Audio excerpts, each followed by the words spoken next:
ขอบใจพี่น้องทางอัตตปือที่เบิ่งเสื้อมันสั่งอุปกรณ์กับละสานุนทางเดินก่อนการส่งมอบเพื่อเราจะมีการมารีวิวอุปกรณ์ของเราทั้งเบิร์ดนี่เนาะว่าเขาใส่งานได้บ่เพื่อเป็นการเสียเวลามาเอามาเริ่มกันเลย ในตัวอุปกรณ์เนาะหลายบ้านก็ยังบอกขอใจว่าเขาไปซอยเรื่องใดว่าซั่นซะในตัวนี้เนาะเป็นการทั้งปลูกถั่วงอกด้วยระบบน้ำวนอัตโนมัติหอดเวลาเขาก็จะหดน้ำเองโดยอัตโนมัติโดยที่ว่าเขามีตัวควบคุมคือตัวไทม์เมอร์เนาะหอดเวลาเนี่ยเขา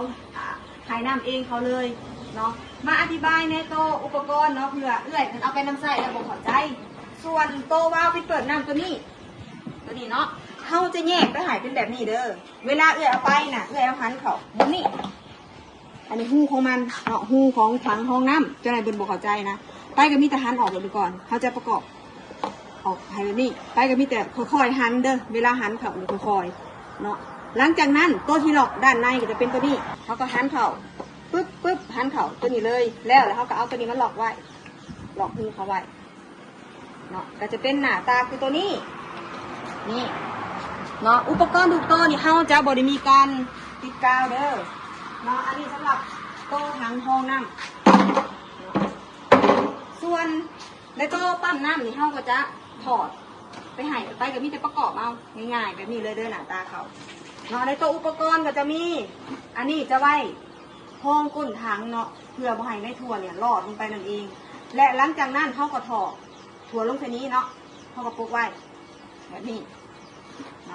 พอปกไว้แล้วตัวนี้เห็นหน้าที่ก็คือเบรกน้ำนี่เนาะได้แบบนี้ไปเลย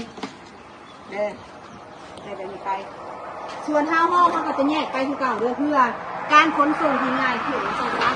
หลังจากนั้นเขาประกอบอุปกรณ์หน้าตาแบบนี้แล้วเขาก็เอาปลั๊กได้เนาะเสียบกับไทม์เมอร์ชึบและเวลาไปนำไส้เนาะมันจะอยู่ตำแหน่งออโต้เห็นบอก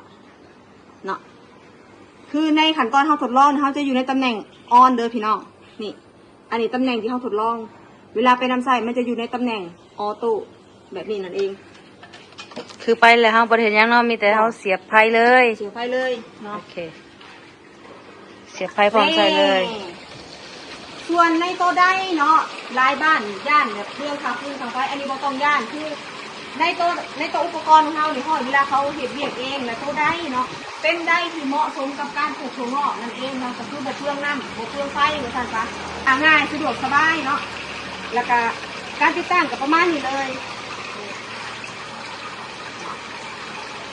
แต่ว่าเพิ่นบ่เข้าใจได้ถามได้อยู่บ่นี่นะถ้าบอกเข้าใจคือเขาจะมีคำแนะนำให้ตลอดอันอยู่การปลูกถั่วงอกของพี่น้องทั้งบ้านเลยถามก็จะข้านถามไปแล้วเนาะบ้านจังหวัดที่ไม่ใหญ่บ่สะดวกเนาะก็สามารถพิมพ์ข้อความปาเนี่ยแล้วเขาก็สามารถให้คำแนะนำกันได้ตลอดเวลาเลยสำหรับพี่น้องทางบ้านเนาะผู้ที่สนใจเกี่ยวกับการปลูกถั่วงอกอยากเปลี่ยนการปลูกถั่วงอกแบบเก่าๆมาลองปลูกถั่วงอกแบบง่ายภาษาแบบระบบน้ำก็สามารถศึกษาทางหลักทางนูนตามได้ทางเฮายินดีเป็นพี่เลี้ยงให้พี่น้องดูแลตลอดอายุการปลูกถั่วงอกของพี่น้องทางบ้านนี่จะขอตัวไปฝากอุปกรณ์ชุดนี้เนาะรับมีใจขนส่งเด้อด้านในเด้ออันนี้จะเป็นไอ้น้ำอันนี้ไทม์เมอร์อันนี้ห้าวห้องก้นถังเด้อเฮาจะแยกไปให้มีแต่ประกอบเอา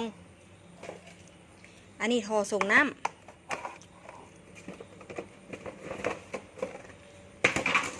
ตะแกรงห้องก้นถังอันนี้ปกทัวอันนี้เบรกน้ำอันนี้บอลปล่อยน้ำเด้อที่เอาไว้ใส่กับตัวนี้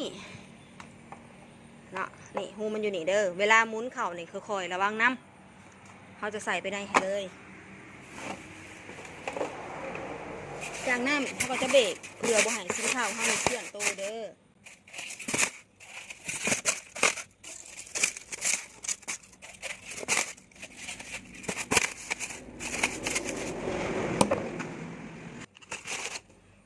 ก็จะปิดไปแบบนี้หายเด้อปิดนี่ชิปตามนี้เลยเด้อ